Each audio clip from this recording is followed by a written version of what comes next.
this still the Brady's? The family you grew up with is coming home for the holidays. This is a very special Christmas. They're all grown up with kids of their own, but they're still the Brady Bunch.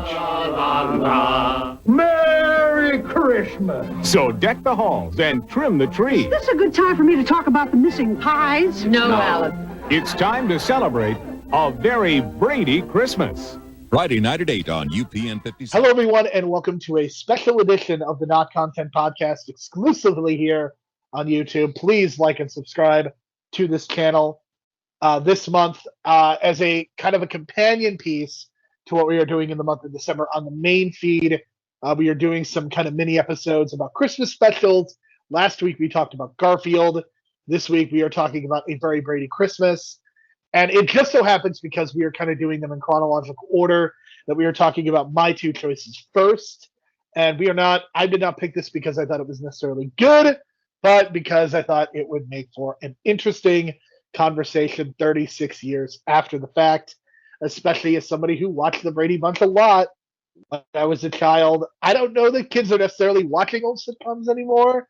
I mean, I know Friends is kind of popular, but I mean, are people really doing that? I don't know. I don't know what the youths are watching these days, especially when it comes to TVs. But we are going to talk about 1988's A Very Brady Christmas. Brian, this was my pick. Do you have any nostalgia for this? I do, because I didn't watch a lot of Brady Bunch, but I watched a lot of the key episodes in the 90s, especially like when they were releasing the two Brady Bunch movies that were the pseudo remakes of the show.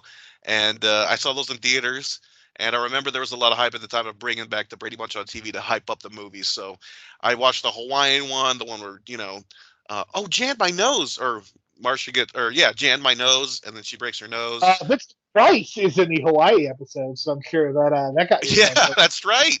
I forgot about that. And then don't they become the Silver Platters at one point, a singing group that probably should have stuck together and made more money? Yeah, I mean, there's a whole history, and we're not going to talk about the variety show. We're not going to talk about Brady Brides. We're just going to talk about the good old-fashioned small C conservatism of this show. For sure. And I just want to point out that this the Brady Bunch house is in North Hollywood, and I look at the map because I've never been there, but it's like right behind the house is like the LA River, and I kept thinking like, oh, Terminator 2, that's where they filmed that. So for all we know, the Brady Bunch house could be in Terminator 2. We just don't know it, but you never know. That sounds very intriguing to me. The idea that the Terminator could be happening in the same world as the Brady Bunch, but this was, of course, a special based off of the TV show that aired for 5 seasons and became extremely popular through syndication in cable. This is one of those shows that found a huge second life, and eventually you got a number of reboots. Like, as much as people talk about reboot culture, it's kind of always existed. The Brady Bunch are proof of that. You got the Brady Brides in the early part of the decade. You got this here, which is kind of a little bit more of a dramatic take, I would say. And this leads to the Brady's hour-long drama that aired a whopping 6 episodes, Brian, and we'll get into that a little bit later. But the concept of this special is not all that dissimilar, even from the Garfield special that we talked about last week, because this is about a family coming together. The premise of the movie is that Mike and Carol are up to shenanigans. They are trying to plan a secret cruise or vacation. Carol wants to take Mike to Greece. Mike wants to take Carol to Japan. They have a kind of a vacation fund because both of them have careers. I think that's what's most. There's a couple of interesting aspects to the Brady Bunch that I don't think people talk about.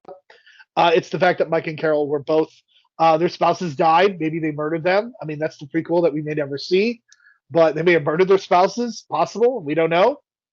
And Carol has her own career. She's not just a stay-at-home wife, but she is in fact also in the real estate business, as this special makes very clear. So they have not been with all the kids together. Of course, there's 6 of them, 3 boys, 3 girls, and they decide that they're going to have a big Christmas, and that is the premise, and shenanigans ensue. This was watched by 25 million people back in 1988. This was a huge deal, and of course led to the Brady's drama that also was then on CBS. Brian, how did you feel rewatching this?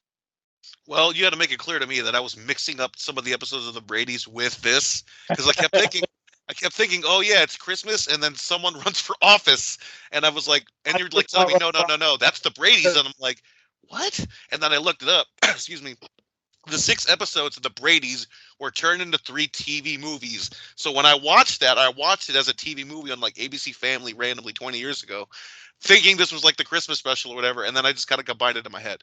So that's where I'm at with that. So at least I did at least have watched some of the Brady movies or Brady's episodes to turn into TV movies, so to speak. But that's kind of where I'm at with that. So I don't know. I felt like the plot of them booking each other's cruises or vacations was like should have been the overall like sitcom gag, but they went away from that immediately. So what I immediately recognize is that just like the Entourage movie, where it kind of like failed, is like the Entourage movie feels like 6 episodes of the show back to back to back to back, and this feels like 4 episodes of the show back to back to back back. So that's where I feel like make the argument that there are clear delineation points where it is episodic. I mean, the first part is their shenanigans in the beginning with the cruise, and then kind of the getting the kids together, like they're forming the Avengers or something. The stuff at the house, and then the final part, which is the big dinner table scene. or the big towering inferno moment, if you want to talk about that. I don't. We'll get to that in a second because I couldn't believe the timing. I am just tickled to death that we got more discussion of building construction in this movie. I'm so happy that the timing worked the timing worked so well. What's your favorite phrase of the season, Jerome? View never changes, baby. View never changes. Apparently it doesn't. And they teased at the beginning where Mike is telling this dude, his client, that like you need to put these extra safety precautions because something's gonna happen. You look at Ted Roberts, and you're like, this guy's a douchebag. And the thing is, again, I mentioned this, but this is '88. The earthquake of the Northern earthquake is about 4 years away or 6 years away, and I'm just thinking, like, dude, no wonder so many fucking things came down, and it's just the towering inferno all over again. There in Southern LA or Southern California real estate. I don't know what it is, man, but they just cut corners, and then they think it's okay, and then something happens. It's like, oh no, I should have cut corners. I'm sorry, and it's too late. And it's capitalism in a nutshell. The view never changes, does it? The view never changes. But I don't know. Do you want to talk about Alice really quick? Because I felt like there's a lot going on there. So much going on. The funniest part of the movie to me. So Alice is, of course, she was kind of the housekeeper for the family for a number of years. Which is why they had 2 careers. Yes, I mean, when you're taking care of 6 kids, I mean, and that house, I mean, my God, I know you are not a fan of the decor, but I mean, in 1960s and 70s and 80s, I mean, it's a huge house. I mean, you got 2 beds. You basically have like 3 or 4 bedrooms. I mean, that is a huge freaking house, and you can understand why both of them needed to work and they needed a housekeeper. And I mean, she basically lived with them. And Alice has since married her love, Sam, and it has not gone well. Sam has left Alice for another woman. And Brian, I sincerely hope that you can go to YouTube and find a reading of the letter and insert it right as soon as I'm done speaking. Dear Alice, I lied to you. I wasn't working nights plucking chickens. I met a younger woman. At first, we just traded meatloaf recipes. Then one night, she asked me over to season her rump roast. I guess... Done. It's done. So as you've heard that clip, yeah, it's just kind of deadpan delivery mixed with like absurd comedy, right? And it's like the most hilarious thing in the thing. I don't know how intentional it is, but I legitimately was laughing. Especially the line where he reads for a younger piece of roast or whatever it was he said. I don't know. It's something like that because it's a meat pun. Yeah, meat puns. But man, it just made Sam a heel. Like, where did that come? Why make Sam a heel like that? And it's really weird. He was a good butcher. He was kind of the family. I don't know why they did this. And I kept thinking, like, if this was true, right? And they saw Alice like crying her eyes out, the boys would fucking kick this dude's ass. Like, I know my family would if someone did that in my family, all the boys are getting together. We're gonna kick this dude's ass. Like that's straight up. What, you know what I'm saying? Like that is so like heartbreaking, and it's in the background of this movie. And poor Alice is just like, I don't know, PTSD or something because she's constantly wearing the uniform from the original run, and I'm like, what are you doing? Everybody in this special needs therapy, and the fundamental problem is that I'm convinced that the only person who is seeing a therapist is Greg, possibly Cindy. Cindy is possibly seeing a therapist, but They're the one. Well, Greg's the only one without problems. So, yeah. Or Greg has the smallest of the problems, clearly, in the family. I mean, Marcia would go on to be an alcoholic, and her husband is kind of a loser. And Jan is ready to divorce her husband. They get back together. They kind of resolve their thing kind of decently, but Bobby is hiding the fact that he is not going to school anymore, so he can be a race car driver. And Brian, the sickest part to me is that so when he says that he's going to be a race car driver, like Mike and Carol are rightfully concerned about him getting injured. And in the first fucking episode of the show, he gets paralyzed. I know. I read that and I was like, oh my God. Why is it so serious? Like, why so serious? You know what I'm saying? Like, that's where I was just so like not appalled, but just blown away at that because I don't know if they knew they were actually going to do that because they set it up like, we don't want you to get hurt. And I'm thinking like, Bobby, I don't want you to get hurt because Dale Earnhardt is about to die in like 10 years on live TV from a car crash that didn't even look like something crazy out of the ordinary kind of car crash. Like just his head hit the fucking wheel and he died. So, you know what I'm saying? Like, God, you know, it's just so like knock on wood. You don't want anything to happen to like race car drivers. Obviously it's a lot more safer now, but just this idea that he was not even doing like NASCAR. He was doing like amateur level, and which is worse sometimes because those tracks are not even like kept well. So yeah, that's probably what they were leaning into, but they decided to paralyze him, which is so fucked up. I mean, that happens in the show. It does not happen in this very lovely Christmas special where they are having life-altering conversations overnight when they're all together. And I think one of the most depressing scenes I've ever seen in one of these Christmas specials is them eating Alice's pies and just looking completely down. I mean, you see it that way, but I see it as like, okay, are we not going to say what's going on in our minds right now? We're just not going to talk. And they decide to talk over the toast at Christmas, which is... So what happens if families don't actually communicate with one another, Brian? These conversations manifest at the worst possible time. Yeah, especially like the fucking prayer ceremony or the thanks part of Christmas, like before you eat. My goodness, this whole expectation of like eating, waiting to eat, and then you just get all these problems. We have a wedding proposal. We have Bobby admitting his thing. We have Cindy not wanting to be the baby of the family. I mean, she's at the freaking kids' table. And canonically, Brian, and I know what we're thinking here. Canon in the Brady Bunch. What are we doing? Like Cindy and Bobby are they should be in their late 20s at this point. Cindy should not be in an undergrad in college. I know it's a whole other thing to do because they replaced her, man. She's not even the original actress. The original actress went on vacation instead. The funniest thing to me is the variety special did not have E. Plum. And then this did not have Susan Olsen, and then the Bradys didn't have Maureen McCormick. Absolutely hilarious. And it's clearly sexism. I mean, I guess they wanted to pay Susan Olsen the least amount of money, and regardless of how problematic she is now with some of the homophobic and stupid things she said in the last few years, like it's ridiculous that you're going to bring back 5 of the 6 kids and then try to lowball the 6th. I mean, that's awful. That's what happened with the Avengers. So history repeats itself, and the view never changes because that's exactly what happened to Ed Norton, right? Like, and then years later they had enough money to pay him. So whatever. But yeah, it's this idea that they wrote 4 episodes strung together as opposed to an overall arching narrative. And it seems like the plot, they just shoved it at the end with this crisis about the construction going bad and like 2 security guards getting trapped on Christmas. And there's no firefighters. Like that's a job for firefighters, not the fucking architect who tried to design the building and then quit on you. So it's like, what? So I don't know who's thinking that. And then just the idea that we're going to have all these people outside and singing Christmas songs, no firefighters, couple police officers that are just standing in the back, and then a TV reporter. So I think cops are kind of useless. So I'm not. That might actually be accurate.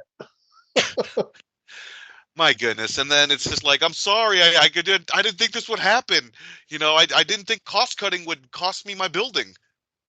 I mean, come on. Like, clearly he didn't watch Towering Inferno. Clearly that was not clearly a he thing didn't that watch Towering Inferno, and clearly he didn't watch Jaws 2.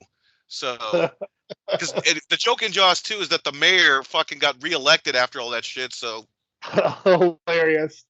yeah, But yeah, this special. I mean, it's not great, but I can understand that people seeing that using this for nostalgia. And I think, again, I think Hallmark has kind of taken what these specials do and kind of propagated it, and they kind of do it in their own way. I think, if not thematically the same, it very much feels like they're kind of dealing with some of the same like tonal things. Again, the small c conservatism that I mentioned at the beginning, like this is very much like they are living in Ronald Reagan's America.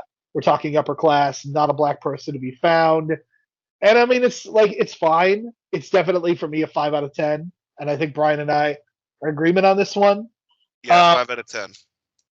I think, like, to me, I think the biggest thing that they're going for is like you think about like Little House on the Prairie, you think about the Waltons, and you think about Eight is Enough, and you think about a lot of these dramas that were kind of family dramas as opposed to family sitcoms. And I think they're going for that vibe, and that's the space that they're trying to play in. Yeah, it should have been all sitcom. Like, the funny stuff was at the beginning. The funny stuff was Alice, and I guess Bob coming back. I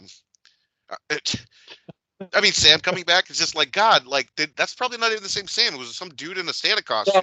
No, it was not the same Sam, and that's why I think they hit him in the Santa outfit, because it wasn't the same actor. And then we're just gonna accept the fact that he left her, and then he got rejected by the younger woman, and then comes back crying on Christmas Day. Like, what? What is happening? I mean, that's Talking about needing therapy. My goodness.